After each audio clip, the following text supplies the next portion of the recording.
미국 쪽에서 이제 출구 전략 2013년대 출구 전략 선언하기 직전에 일본하고의 모종의 관계가 형성되고 그리고 2015년부터 본격적인 미국의 금리 인상이 단행이 되고 그 과정 속에서 어떻게 해요? 엔화가 급격히 약세를 띱니다. 엔화가. 근데 엔화가 우리나라 원화에 약세를 띱니까? 엔화가 유로화 대비 약세를 떴나요?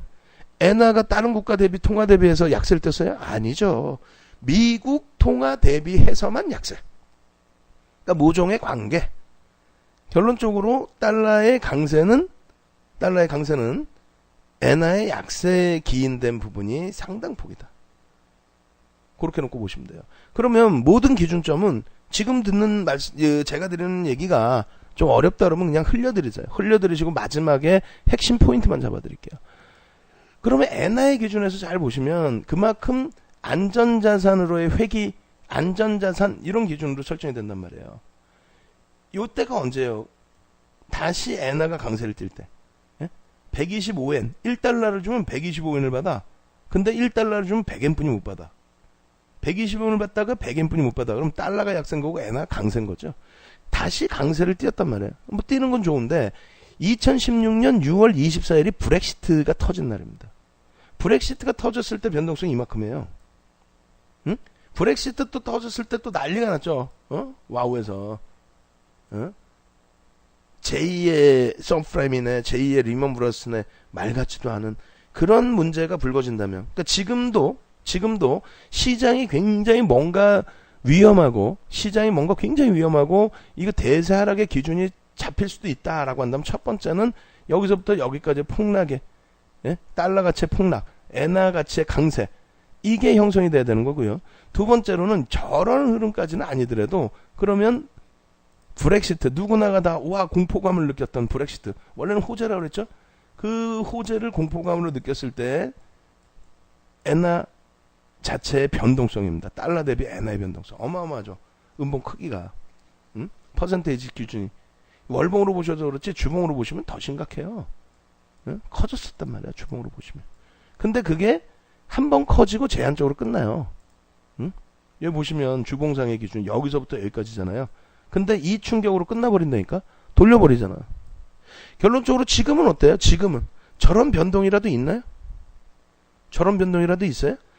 작년에 우리가 전쟁이 나네 마네 했을 때, 그럼 우리나라가 전쟁 나면은 일본은 뭐 좋은 건가? 예? 글로벌 시장의 흐름이 우리나라의 지정학적 리스크 때문에 미국이 빠지면 뭐 북한의 뭐 지정학적 리스크 미사일 발사 때문에 미국이 조종받고 쌩 거짓말하지 말라고 그러세요. 쌩 거짓말. 2017년도에 글로벌 시장에서의 불확실성 없어요. 북한 관련된 불확실성 없어요. 북한 관련된 호재 없어요. 우리나라에만 영향을 주는 겁니다. 지금 기준으로 환율의 기준은 결론적으로는 이때 당시에 이런 변동성이나 이런 각도의 하락, 또 이때 당시 기준에서의 결국은 브렉시트를 단행하게 된 그런 흐름 속에서도 나온 변동성 대비 지금의 변동성은 아예 변동성이 없죠. 금융시장에서 주식시장만 깨지는 게 아니라 외환시장도 저렇게 변화가 나온단 말이에요. 근데 외환시장에 변화가 있나요? 없죠. 외환시장 변화 없잖아요. 없어요. 없는 거예요. 변화가 없기 때문에 아무 문제가 없다. 현재로서는. 두 번째로 가끔씩 이제 중국 위안화에 대해서 뭐 중국 위안화를 환율 조작국으로 지정해서 어쩌고저쩌고 그렇지 않아요. 99년 이후에 환율 조작국이란 자체가 형성되지는 않고요. 대부분 다 이제 공화당 정부에서 그런 그 엄한 소리를 합니다. 왜냐하면 공화당 정부는 약달러 기조를 가는 이유가 전통 업체들에 대한 수출을 기준을 잡습니다. 예? 수출을. 그래서 보시면 우리나라에도 이라크전 끝나고 뭐 팔아먹어요? 패트리어트 미사일 팔아먹고. 중국이 미국 방문하면 가방 열어서 뭐 갖고 가요? 가방 싹 열어서 야 보잉사 비행기 좀 다 넣어봐. 여기다 비행기 좀 넣어봐. 응? 비행기. 그게 다 공화당 정부 때 그런 거란 말이에요. 응? 그렇기 때문에 수출주들에 대한 부분을 열어주고 그리고 그 제스처를 좀 많이 해줘야 돼요. 제스처를. 그래서 공화당 정부 딱 들어오면서 FTA, 북미, 나프타 이런 걸 계속 떠들어대는 겁니다. 중국과의 무역 분쟁. 떠들어대는데 실질적으로 중국 어렵게 생각하지 마시고 우리나라 어떻게 해요? FTA 때문에 그 엄청난 문제가 있나요 지금 솔직히? 쇼란 말이에요 쇼. 그럼 위안화 같은 경우에도 이게 큰 문제가 되는 상황이다라고 한다면 이 변동성 부분이 벌써 이미 더 커져 있어야 된다는 거예요. 무슨 얘기냐면은 지금 위안화가 2015년도 5월인가요? 이때가 몇 월이죠? 잠시만요. 8월이네 8월. 2015년도 8월에 미국의 IMF의 SDR로 그 기축통화 쪽에 이제 그러니까 IMF 쪽에 통화바스켓에 SDR 쪽에 같이 위안화를 넣어줄 테니 너희도 추후에 자금을 출자해야 된다. 이런 식으로 해서 이제 미국이 열어준 거란 말이에요. IMF에 이제 위안화가 들어올 수 있게끔 기축통화로서 SDR에 편입될 수 있게끔. 그러면서 시장의 흐름에 맞게 위안화를 열어줘라의 기준이 된 거예요. 그러니까 미국의 요구를 받아서 실질적으로 어때요? 계속 위안화 강세를 띄었죠. 위안화가 찔끔찔끔 정부에서 묶어놓는 흐름에서 소폭 강세로 계속 점진적으로 전환을 줬단 말이에요. 그러다가 여기서 약세로 급진적으로 바뀐 거는 그 앞에 이제 시장의 일부 시장을 개방해 준 게 있고요. 그 다음에 여기서 시장을 조금 더 개방해 준 겁니다. 이렇게 움직였다가 뭐 환율 조작국이니 어쩌고저쩌고 말들은 많았지만 실질적으로 진행이 안 돼요. 왜? 미국 쪽에서 원했던 바니까. SDR에 들어오는 게 IMF. 결론적으로 저렇게 진행되다가 다시 이제 안정화가 되고 그리고 지금 다시 올라왔을 때 이제 막 여기를 넘겨요. 요거에 대해서 뭐 무역 분쟁이라든가 어떤 그 글로벌 시장에 충격을 받을 만한 환율 자체가 된다 안 된다 안 된다는 거예요. 그게 원래는 N달러만 보시면 되고요. 달러 인덱스 보시고 N달러 보시면 되고 N달러 기준에 엔화가 엄청난 변동성을 띠고 엔화가 엄청난 강세를 띠느냐. 그럼 지정학적으로 전 세계 글로벌 시장의 경제 영향적으로 문제가 있을 수 있다. 이렇게 해석을 하는데 전혀 그런 게 없고요. 위안화 전혀 문제 없죠. 앞전의 고점 이제 올라왔는데 앞전 고점도 미국 쪽에서 원하던 흐름의 고점. 문제 없다는 거예요. 원달러 환율은 이건 아예 문제가 없어요. 그러니까 여러분들은 가장 단순하게 놓고 보시는 게 뭐냐면 이렇게 보셔야 돼요. 자, 원달러 환율이 1200원. 제가 잡아드리는 기준은 1200원이에요. 1200원을 넘기면 그때 돼서 고민을 하십시오. 1200원. 1200원을 왜 고민을 하셔야 되냐면 원화 가치의 훼손으로 인식이 될 수 있습니다. 대부분 1100원대에서 방어가 됐는데 1200원을 넘기는 경우 부담이 돼요. 뭐 1300원 넘기는 경우는 그거는 이제 바로 문제가 됐던 시점으로 되고요. 예? 그죠? 1200원을 넘기면 버겁습니다. 뭐가? 원화 가치의 훼손. 뭐 미국이 환율 조작국으로 지정했네. 그게 문제가 아니고 원화 가치의 훼손. 예? 그러한 부분을 놓고 해석을 해야 됩니다. 원화 가치의 훼손. 그래서 1200원을 기준 잡아드리는 거고 밑으로 깨져 내려갈 때에는 전혀 신경 쓰실 필요 없어요. 여기서부터 여기까지 이게 2004년도에 국정감사를 통해서 그 당시 야당 한나라당인가요? 거기서 야 환율 방어 이따구로 하지 마. 통한사채 발행해서 운영하는 거 비용 허벌나게 깨지니 인위적인 방어하지 마. 저거 잘해서 미국한테 딸랑딸랑 꼬리 치려고? 미국에 채권 많이 사줘갖고 이쁨 받으려고? 하지 마. 라고 해서 급격하게 방어가 깨진 거죠. 그렇게 되면서 정부는 그래도 환율 방어를 해야 되니까. 집권 여당은 환율 방어를 해야 됩니다. 그래야 인기가 많죠. 그래서 환율 방어를 해야 되다 보니 새롭게 나타난 제도가 해외 부동산 한도를 확대를 해주고요. 돈을 빼내야 되잖아요. 그래야 달러를 사고 나가야 그 달러 강세를 띠니까.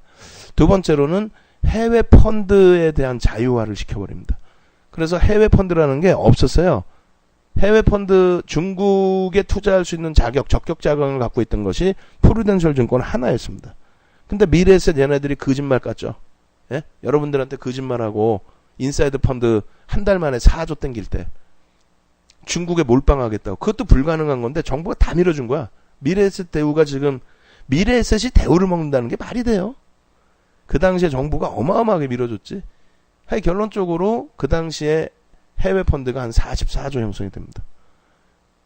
단기간에 44조. 그래서 뭐 베트남 들어가고 중국 들어가고 난리를 쳤는데 어찌됐건 그러한 흐름이 있었습니다. 결론적으로는 원화가 강세를 띠는 것에 대해서는 문제 삼을 건 없어요. 왜냐면 원화가 강세 띄어서 수출주가 못 가더라도 조선주처럼 가격 결정력이 있는 업체는 예?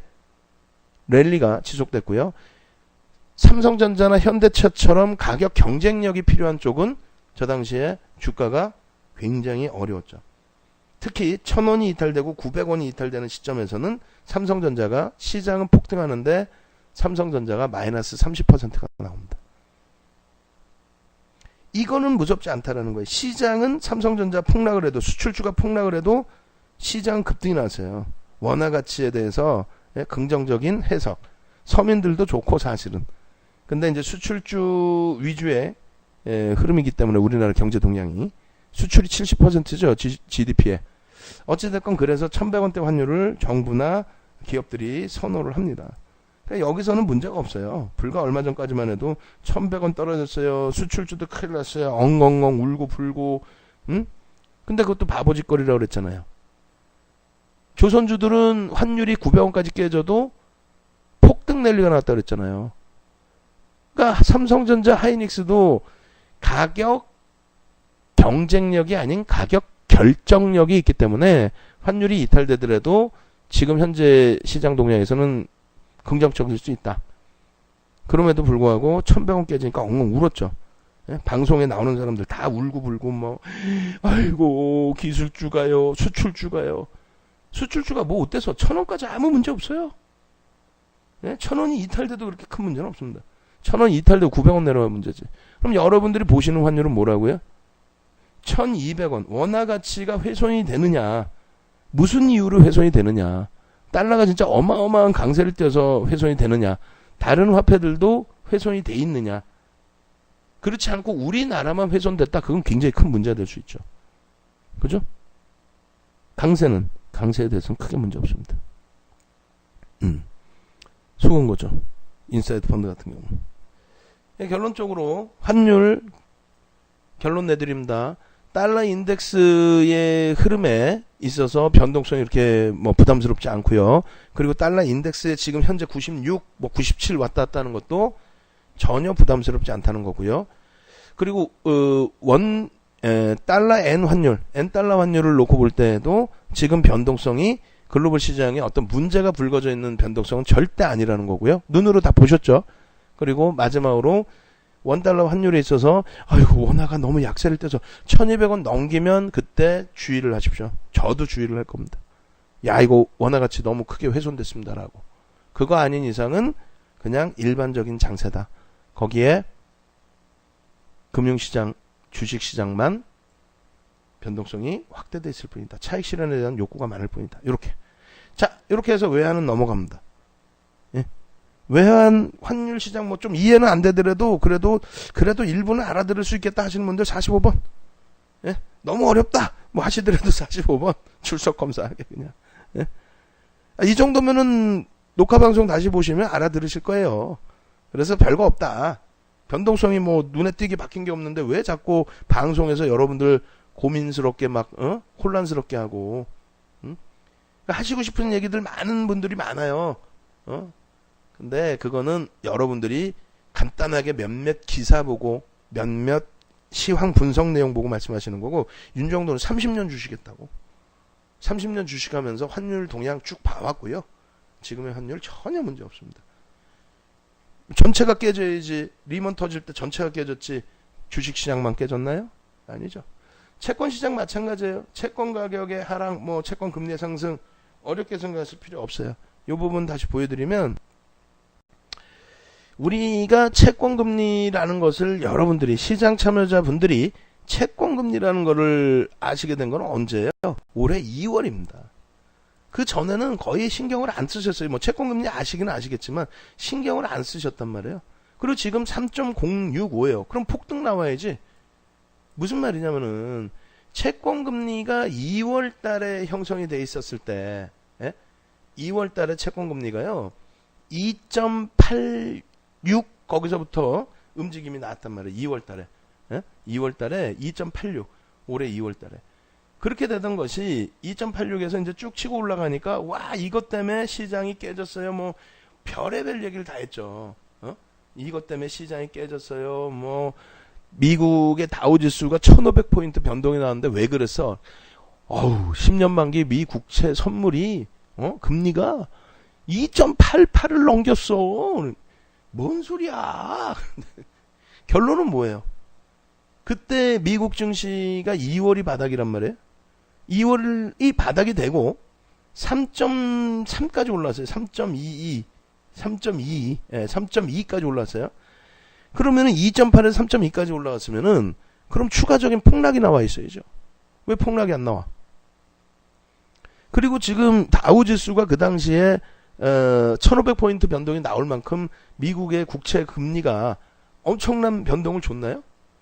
뭔 소리야. 그러지도 않단 말이에요. 결국은 내려와서 시장이 안정된 게 아니라 더 올라갔거든요.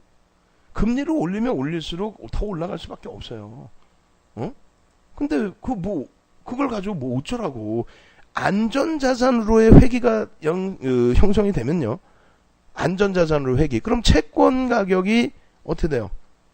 올라가죠. 채권에 돈이 몰리니까 채권 가격이 올라가죠. 채권 금리는 뚝뚝 떨어지겠죠. 결론적으로 이 당시에 채권 금리 보시면은 2009년도 뭐 1월달, 2008년도 이럴 때가 저기 이런 고점 대비해서 밀려 내려온 거 아니에요? 쭉 5% 금리에서부터 이거를 주 단위로 다시 볼까요? 주 단위 5년? 이게 최대 이외엔 또 안 보이는구나. 월봉으로 최대. 그러면은 뭐 좁혀서라도 보셔야지. 예를 들어서 2007년도에 형성돼 있던 금리가 4.6, 4.7 이렇게 했죠. 4.7 했잖아요. 지금처럼 뭐 얼마나 된다고. 근데 이때가 정점일 때잖아요. 정점. 경기 좋을 때. 그러고 나서 어떻게 돼요? 시장이 붕괴되면서, 전체 시장 붕괴되면서 급격하게 채권 금리가 낮아집니다. 급격히. 왜? 안전자산으로 회귀 때문에. 그럼 지금은 뭐야? 안전자산으로 회귀해가지고 막 채권 가격이 올라가? 그럼 채권 금리가 뚝뚝 떨어져야죠. 채권 금리가 올라가는데 왜 그거를 시장의 정점이라고 얘기를 해요? 한 가지뿐이 없어요. 금리를 너무 가파르게 올려서 채권 가격이 너무 가파르게 떨어지고 채권 금리가 너무 가파르게 올라가면은 주식에서 또 채권으로 넘어가잖아요. 말도 안 되는 논리. 이머징 마켓에서 자금을 빼갈까? 말도 안 되는 논리. 그 말이 안 돼. 경제 논리로 보세요. 그냥 편하게. 경기가 무너져? 그러면 안전자산으로 채권으로 가죠. 그럼 채권 금리가 떨어져야 돼요. 그럼 채권 금리가 막 떨어질 때 조심하시라고. 채권 금리가 떨어질 때. 채권 금리가 오르는데 왜 뭐가 부담스러워? 근데 거기에 장기, 단기 채권 금리의 역전 현상 그것에 대해서 얘기하는데 그 전부터 그런 적은 많아요. 순간적인 부분에 있어서의 역전 현상이 가끔씩 나오는데 단기 채권이 수익률이 더 높아야 되잖아요.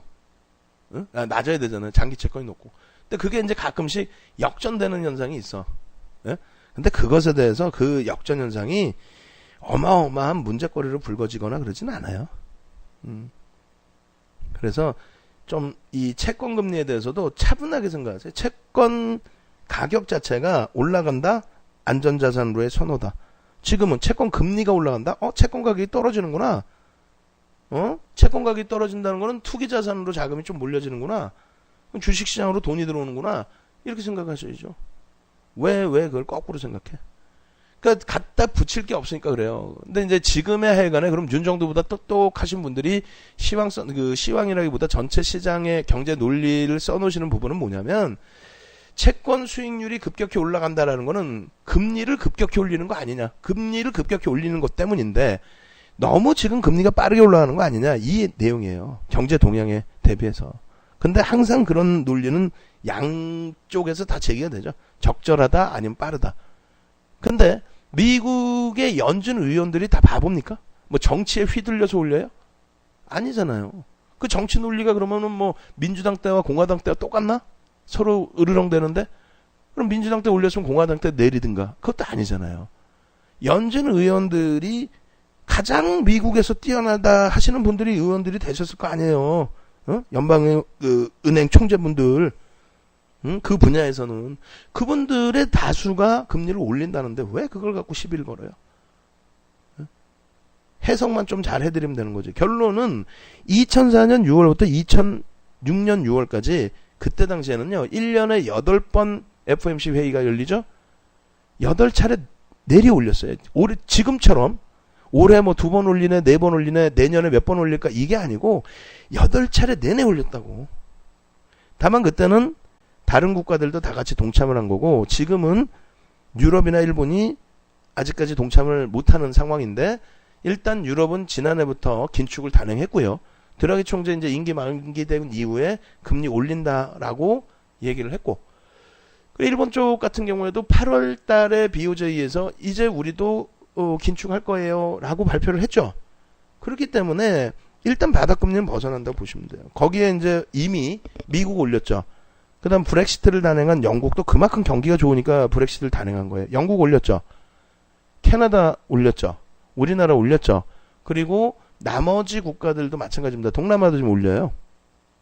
경기가 사니까 금리를 올리지. 금리를 올리니까 당연히 채권 금리는 올라갈 수밖에 없죠. 채권 가격이 하락. 악재 아닙니다. 그 변동성이 악재를 떠나서 시장을 붕괴시킬 변동성이냐라고 했을 때 시장의 붕괴가 오려면 채권 금리 자체가 낮아져야 됩니다. 오르는 게 아니라 낮아져야 돼요. 정확하게 인식을 하십시오. 그럼 채권 끝나. 그 다음 마지막 이제 상품 시장이에요. 상품 시장에 있어서는 여러 가지가 있어요. 일단은 시장이 호황일 때 상품 가격이 강세가 나오고 시장이 불황일 때 상품 가격이 약세가 나옵니다. 근데 결제 통화의 약세일 때도 당연히 상품 가격은 강세를 띠겠죠. 이럴 때 변동성에 대해서는 글로벌 시장의 뭐 전체 다른 쪽의 시장이 영향을 안 받습니다. 예?